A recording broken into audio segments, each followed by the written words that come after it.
I think the second thing holding it back is crypto confusion. A lot of people had a hard time distinguishing between Bitcoin and FTX and FTT token and Terra and Luna token, and is that a stable coin, and all these other crypto assets. That got to peak confusion about a year ago when all the crypto companies bought at all the Super Bowl ads. Yeah. And for the last 12 months, there's been this crackdown, meltdown rationalization where every single one of these wildcat crypto companies has been going bankrupt, and all of their air tokens have been crashing, and then everyone promoting the air tokens is getting sued for pumping unregistered securities.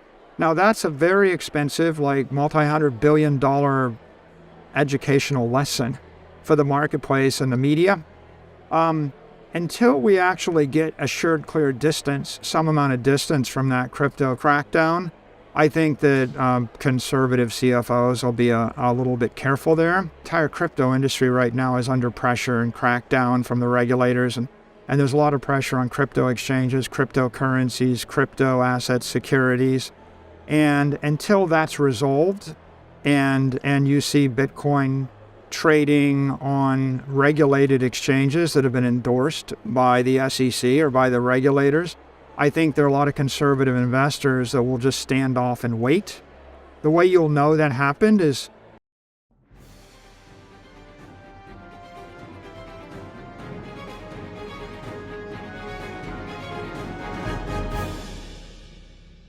after being the best performing asset class of 2023, Bitcoin stopped its up move for the past few weeks. As we record this video, its price is still hovering around the 26,700 price level, and it's been consolidating for almost 2 weeks now. The market sentiment also changed from greedy and bullish a few weeks ago to neutral right now, and it's been lowering every week, probably because retail investors were expecting the continuation of the move toward new all-time highs. According to Michael Saylor, one of the biggest BTC enthusiasts and previous CEO of the biggest publicly traded company owning Bitcoin, MicroStrategy, there are multiple reasons why Bitcoin prices are not exploding now, and they won't be soon.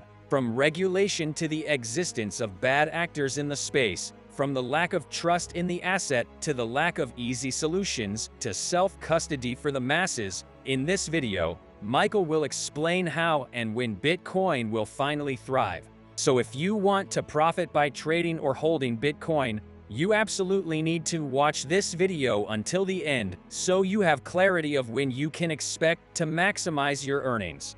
Yeah, actually, if we look back to when MicroStrategy began this journey, which was around August of 2020, and we look at the performance of all major asset classes since that time period, Bitcoin's up about 140%. The S&P index is up maybe 25%. The NASDAQ is up in the teens, actually maybe even less. Gold is like a plus 1%. Silver's been down, it's lost money, and bonds have lost even more. So Bitcoin is the best performing asset since then. It is actually showing the promise of an inflation hedge and a store of value. It has achieved that kind of performance in a volatile fashion, but even on a Sharpe ratio basis, it's outperforming alternatives. And I guess the best alternative right now is really the S&P index, which requires that you take equity risk. The world wants a hard commodity money, but the second best commodity is gold, and it's just not standing up to Bitcoin at this point in time. And the weaker commodities like silver, soybeans, oil, timber, they just don't work, because when the price goes up, you can make more of it. And of course, if you can't use a commodity, you got to go to a security. And if you go to a security, you've got counterparty risk because securities have issuers. And so Bitcoin is filling this void. It's the asset without an issuer. It is not just a commodity, but a scarcity. It's capped. And I think that's why it's outperforming all these other assets over this time period. If Bitcoin is the best performing asset of the last years and shows the potential to be an edge against inflation and a robust store of value, Why are not big companies buying it and adding it to their balance sheets, increasing its price? I guess we've gone from MicroStrategy being the first to there being 24 or 24. So I think going from 0 before we got into the market to 24 right now shows some promise for something which is completely new in the history of the human race. It doesn't surprise me. The reason it's challenging is a couple of factors. One is the accounting. The accounting was indefinite and intangible, and if I had to boil that down, that's toxic. If I wanted you not to buy an asset, I would make it indefinite and intangible accounting, because what that means is you always have to write it down, but you can never write it up, which means that you will never, ever, ever have an investment gain on an asset with that kind of accounting. It had that accounting because it was a new, novel, scary, not understood thing that no one used. And so the accounting industry took the most conservative view they could take. We're moving toward fair value accounting right now, and I think the first milestone we'll have to get over is we'll have to go to fair value accounting before a publicly traded GAAP reporting company can reasonably get enthusiastic about large sums of this asset. I think the second thing holding it back is crypto confusion. A lot of people had a hard time distinguishing between Bitcoin and FTX and FTT token and Terra and Luna token, and is that a stable coin, and all these other crypto assets. That got to peak confusion about a year ago when all the crypto companies bought at all the Super Bowl ads. Yeah. And for the last 12 months, there's been this crackdown, meltdown rationalization where every single one of these wildcat crypto companies has been going bankrupt, and all of their air tokens have been crashing, and then everyone promoting the air tokens is getting sued for pumping unregistered securities. Now that's a very expensive, like multi-$100 billion educational lesson for the marketplace and the media. Until we actually get assured clear distance, some amount of distance from that crypto crackdown, I think that conservative CFOs will be a little bit careful there. Bitcoin's credibility has been enhanced in the past 12 to 24 months because all of the bankruptcies of the other crypto companies have illustrated economically why they are not assets without an issuer. If there was no issuer, there'd be no one to go bankrupt, right? So the bankruptcies have been demonstrative, and that has forced the regulators, both in the CFTC and the SEC and the like, to point out that Bitcoin is a commodity, and that has required millions, if not tens of millions of people to understand the difference or learn the difference between a commodity and a security. So Bitcoin's asset class, or its classification as a commodity, properly understood and broadly understood by the entire investment community, is kind of the second chasm we have to cross.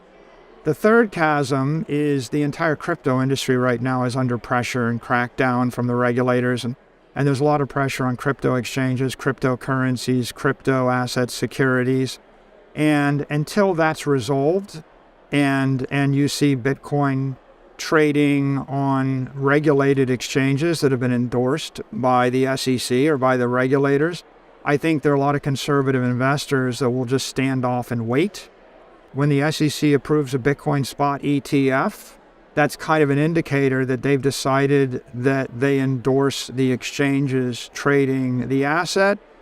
And they've never liked the fact that the asset Bitcoin is cross-collateralized and cross-traded with other crypto assets.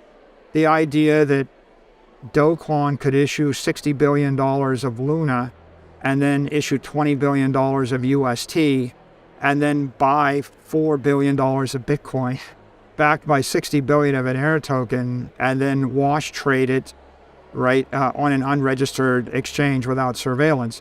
That has been a bother. That has been really offensive for regulators. So when the crypto industry gets cleaned up and when the investing public is educated and when the accounting is normalized, I think you'll see more conservative CFOs start to look at this as an asset they can allocate to in size. So what's compromising Bitcoin now? The thing that compromises the integrity of Bitcoin now and in the past was the existence of the crypto exchanges and the crypto tokens that were actually trading Bitcoin.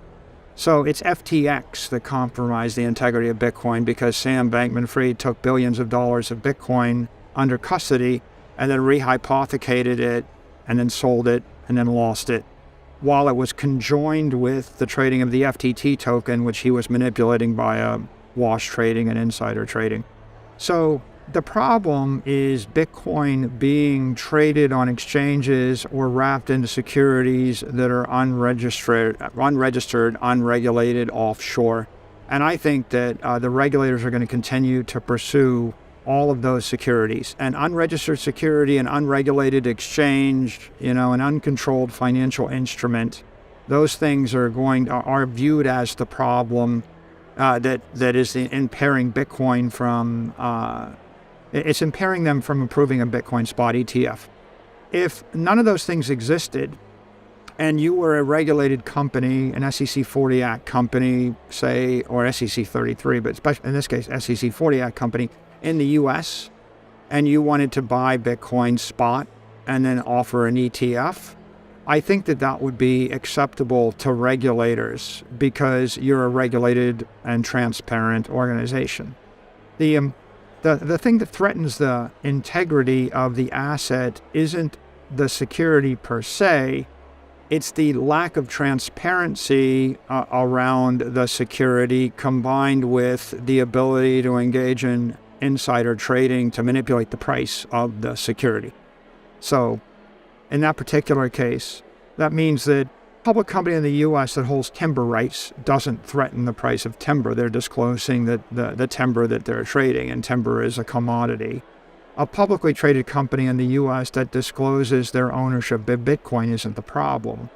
The problem is offshore, non-transparent, unregulated, wildcat banks, cross-trading, cross-collateralizing, and conjoining Bitcoin with 10,000 other crypto assets. And this is the vision for the future and why Michael Saylor believes Bitcoin will be the solution for humanity. I am a Bitcoin realist. I believe that if Bitcoin is going to be the solution for 8 billion people on the planet, then it's going to be inevitable that banks need Bitcoin and corporations need Bitcoin and governments need Bitcoin and cities and states need Bitcoin and nonprofit agencies need Bitcoin. And so at the end of the day, the city of New York is not going to allow the mayor to walk around with the Bitcoin, in personal custody. And it's not really practical for, the Defense Department of the United States of America to let one general have all the Bitcoin, right?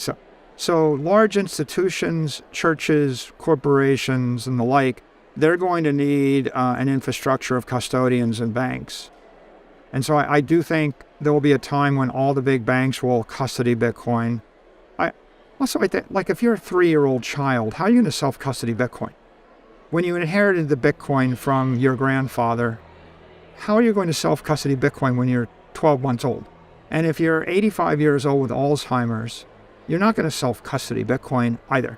So I think that there are all sorts of groups of people that can't reasonably be expected to self-custody. And I think, when you have a family or a family trust and there are 47 people in the family, you're probably going to use a trust company that will manage the Bitcoin for you. And I think as long as there are corporations, Apple Computer is going to have Bitcoin and Apple is a corporation, and they're not just going to give it to Tim Cook, right? In fact, they can't, right? So if you believe nation states will continue to exist, then you're going to have Bitcoin held by institutional sources. They're going to have a bank to hold it for them. And if you believe in the continuation of cities and corporations and distributed family units, and if you believe in insurance, when you buy an insurance policy and you back it with Bitcoin, the insurance company is going to have a very particular way, and they're not going to let the insurance salesperson hold the Bitcoin for you. And so how do you do it, right? So I think that Bitcoin is inevitably it's going to permeate all of the traditional institutions in the world in different ways for different reasons, economic reasons, physical reasons, political reasons. Do you agree with Michael Saylor? He made some good points there. Some other crypto experts have been saying the same about a flush out needed to clean the bad crypto and proper regulation to give trust to the masses. Let us know your thoughts in the comments below, and if you want to see more curated daily crypto content like this, please don't forget to leave a like and subscribe. Thanks.